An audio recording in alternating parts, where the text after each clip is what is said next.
Hey Polarinos, quick sort of disclaimer before this video really gets going.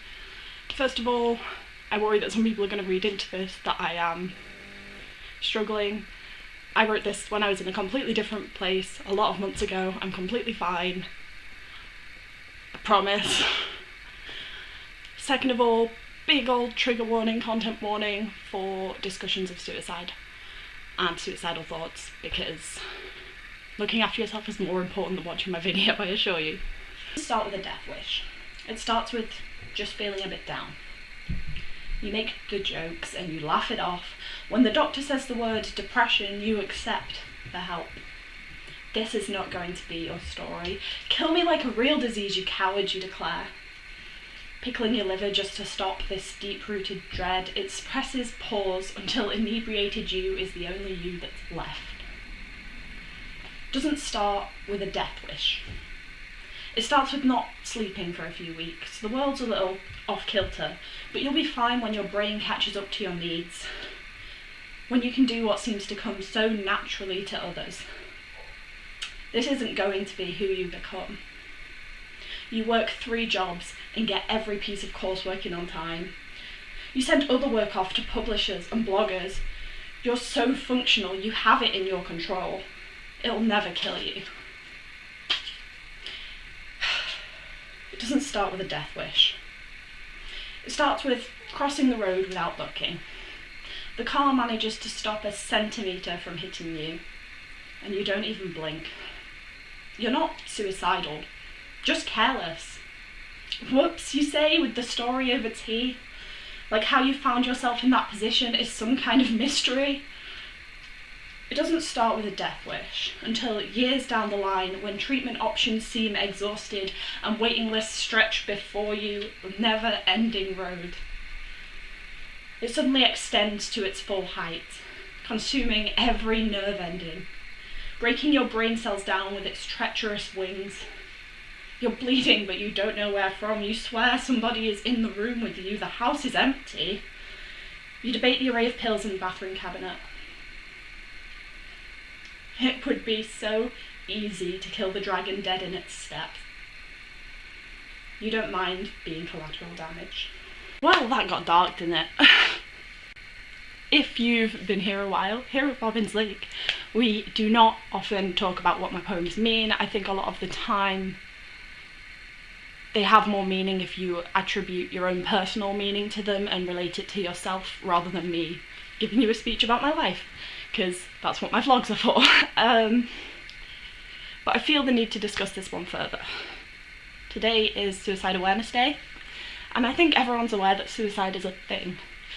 I think people are less aware that often people don't go from completely fine to suicidal overnight. In my case, I'd had on and off depressive episodes for several years.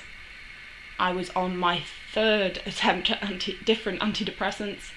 I'd been on waiting lists for a variety of other diagnoses. I'm aware that as a society we tend to focus on depression and anxiety, partly because they're more easily treatable, but just that's a lot of what the focus is on. I deal with a lot of other things as well as those mentally, but I don't want this video to just be like my mental health history, because we'd be here all day. Said at the start of this video that I am fine now. That is largely down to this. As I said before, it took me 4 antidepressants to find the right ones for me. SSRIs don't work with my brain, which is great because they're the most common ones and they're always first line of treatment. But I am much more able to cope now, so thank you mirtazapine, you magic drug. The issue is often there for a long time. Now I understand that you can't always keep track of what friends are doing and what you're doing even. I said this in my April video, I believe, but I could see me behaving in destructive manners that preempted the lows I hit in May when I watched it back. But not at the time. It's very hard to notice these things at the time. And then you look back when you're doing better again and you're like, oh wow, I was bad.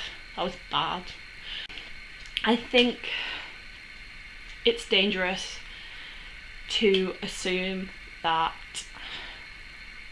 things like suicide and self-harm appear the second someone is depressed. Depression is a very complex disease that we do not understand very well. Trust me, I'm a biologist, we know fuck all. But ultimately, treatment is available, but as someone who accepted the treatment head on, as stated in the poem, I still found myself coming short of having any success with that treatment, of being able to, I felt, adequately get the help I need, and I am still on waiting lists galore for a variety of things.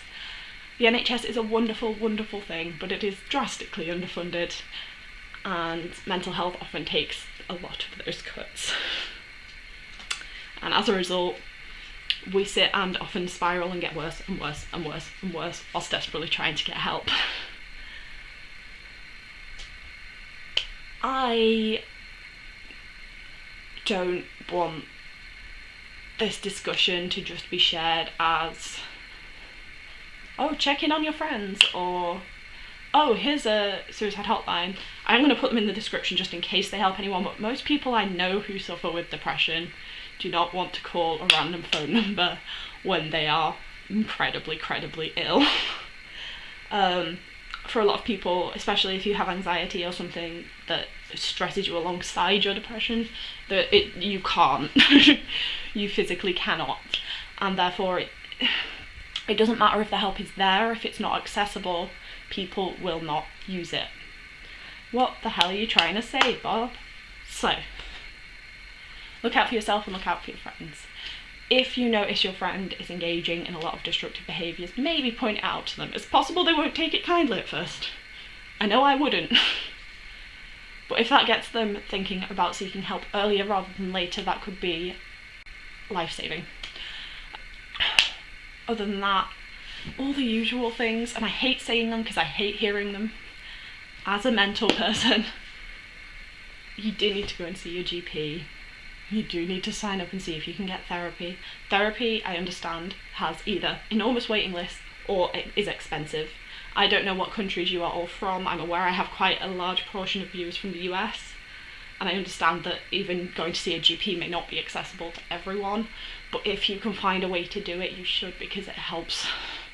It really helps. I'm not going to sit here and say do Pilates and you'll feel better, because that's not how it works. And I'm still depressed. I'm just not actively suicidal. And I think that difference needs to be narrowed in a way. We need to understand that any form of mental illness, any form of a lot of illnesses, can lead to these horrendous feelings and horrendous tragedies, and we need to keep this discussion open. So whilst I know people are talking about this, am I still filming? Yes. Whilst I know people talking about this, because it's Suicide Awareness Day, I just have to urge you all to keep this discussion going. Make sure people are aware of what help is available, because I know, especially if you are seeking help for something that isn't depression or anxiety, I did not know what help was there. I had no idea. And as a result, I probably ended up waiting a lot longer to get the help I needed. I am also blessed with an incredible support system. Please, just talk to your friends if you feel like this, even if they can't offer any help and they're just like, okay, should we watch a film then? Sometimes it helps. I don't have the solutions here. I don't think any of us do. I just think if we can try and look out for each other and try and be aware of the signs that very dark, depressive episodes could be creeping up on you, then maybe we can help a bit. Stay safe, guys. I'll see you soon.